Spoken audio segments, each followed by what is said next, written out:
Assalamualaikum warahmatullahi wabarakatuh. Hari ini kita sambung tajuk 4.2 sektor tenaga. Dalam tajuk ni kamu kena antara perkataan baru yang perlu kamu bagi perhatian ialah socio-scientific. Ini socio-scientific. Okey, rujuk muka surat 56. Okey. Kita tengok beberapa contoh isu sosio-saintifik yang diberi. Contohnya ialah pemanasan global, pencemaran udara, pembuangan sisa tidak terancang, pencemaran air dan penebangan hutan. Dan semua isu sosio-saintifik yang diberikan ini adalah berkaitan dengan alam sekitar. Okey, jadi kita membincangkan tentang isu sosio-saintifik dan berkaitan dengan alam sekitar. Okey, sebelum tu kita tengok apakah yang dimaksudkan dengan isu sosio-saintifik. Okey, isu tu kita boleh rujuk kepada kontroversi atau masalah. Okey, sosial pula kita selalu kaitkan dengan hal-hal tentang masyarakat dan juga kehidupan manusia. Dan saintifik merujuk kepada hal yang berkaitan dengan sains. Jadi, isu sosio-saintifik yang yang kita bincangkan ni adalah masalah yang timbul dalam masyarakat atau dalam kehidupan dan melibatkan pengetahuan tentang sains. Okey, tapi kalau tengok muka surat 56, isu sosio-saintifik yang dibincangkan adalah berkaitan dengan alam sekitar. Okey, jadi masalah tentang yang timbul dalam kehidupan atau dalam masyarakat yang melibatkan sains dan berkaitan dengan alam sekitar akan kita bincangkan. Okey, apakah punca timbulnya isu sosio-saintifik tentang alam sekitar ni? Okey, dan punca dia ialah hanya kerana aktiviti manusia. Okey, disebabkan aktiviti manusia sahaja. Okey. Okey, seterusnya kita tengok muka surat 57.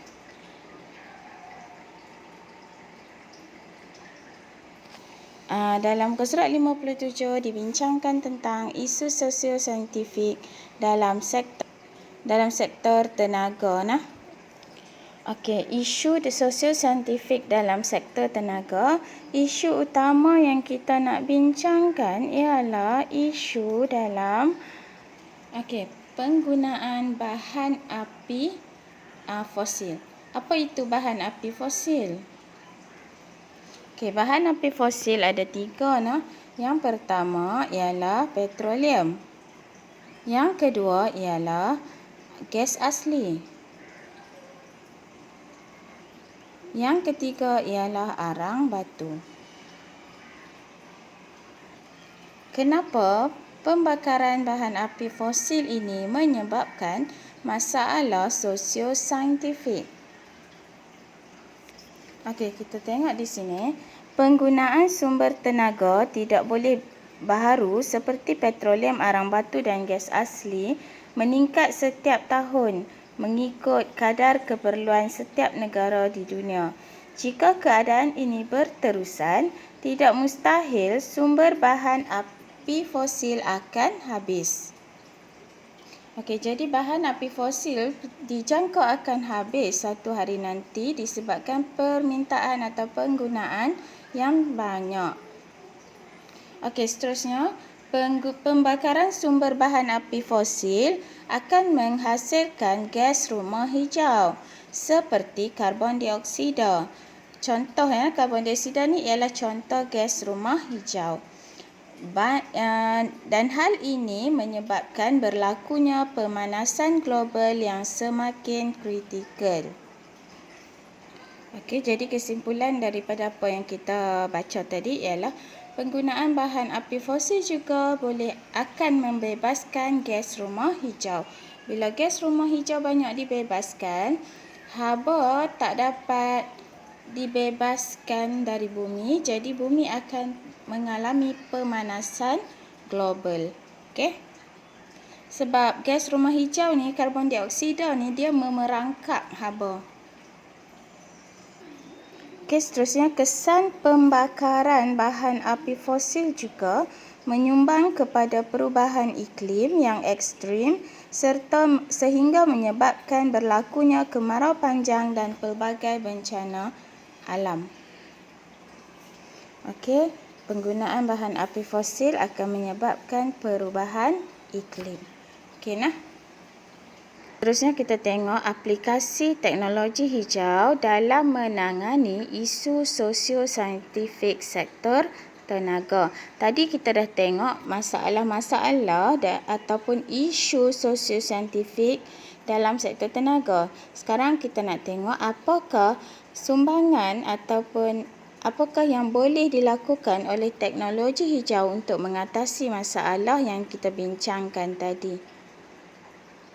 Okey, ada dua kaedah yang diaplikasikan dalam teknologi hijau. Kaedah yang pertama ialah kaedah bagaimana cara tenaga itu dijanakan atau dibekalkan. Ini dua kaedah yang dititik beratkan. Teknologi hijau menitik beratkan cara tenaga itu dijanakan atau dibekalkan.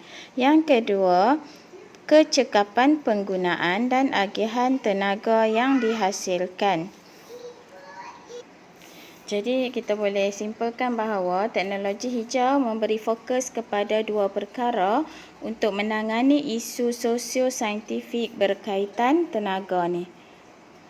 Okey, yang pertama, teknologi hijau memfokuskan kepada bagaimana atau cara tenaga dijana dan dibekalkan kepada pengguna.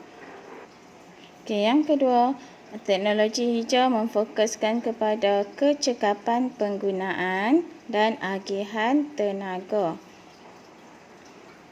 Okey, sekarang kita tengok cara tenaga dijana dan dibekalkan kepada pengguna.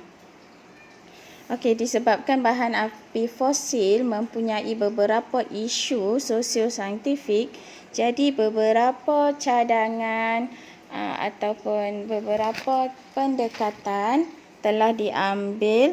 Yang pertama, menggunakan sumber tenaga angin. Okey, yang pertama menggunakan sumber tenaga angin. Okey. Sumber tenaga angin merupakan sumber tenaga bersih yang boleh menggantikan penggunaan sumber bahan api fosil pada masa depan. Okey, tapi di Malaysia ada beberapa isu yang diutarakan. Pertamanya dari segi kelajuan angin. Tapi ada beberapa tempat di Malaysia yang boleh yang mempunyai kelajuan angin yang agak tinggi dan membolehkan kincir angin itu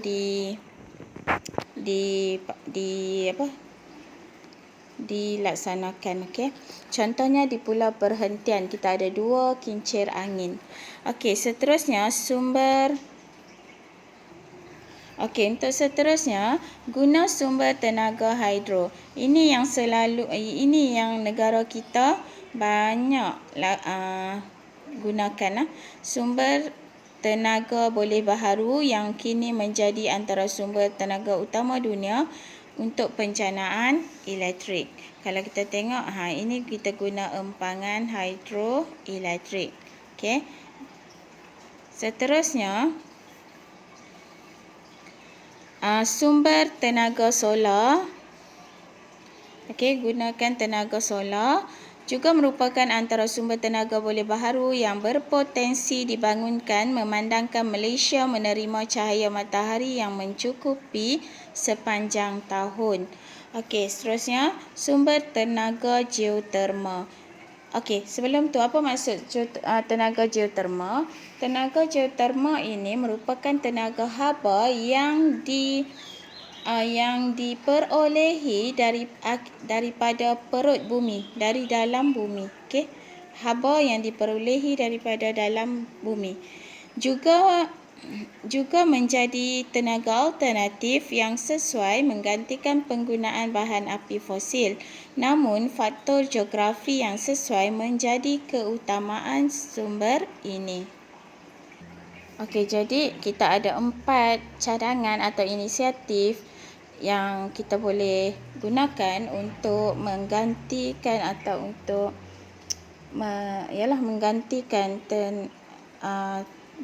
bahan api fosil ni. Contoh tenaga angin, tenaga solar, tenaga geoterma dan juga tenaga hidro. Okey, tenaga hidro. Okey, seterusnya kita tengok apakah yang disarankan untuk kecekapan penggunaan dan agihan tenaga. Okey, yang pertama ialah pengeluar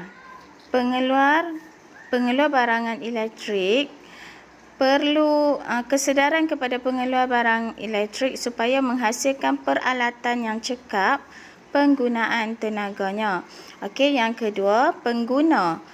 Untuk pengguna perlu berjimat cermat dalam penggunaan tenaga elektrik. Antaranya menutup suis peralatan elektrik apabila tidak digunakan, menetapkan suhu penyaman udara di rumah dan pejabat pada 24 hingga 25 darjah Celsius serta menggunakan peralatan elektrik yang cekap tenaga. Okey, itu saja untuk hari ini. Assalamualaikum warahmatullahi wabarakatuh.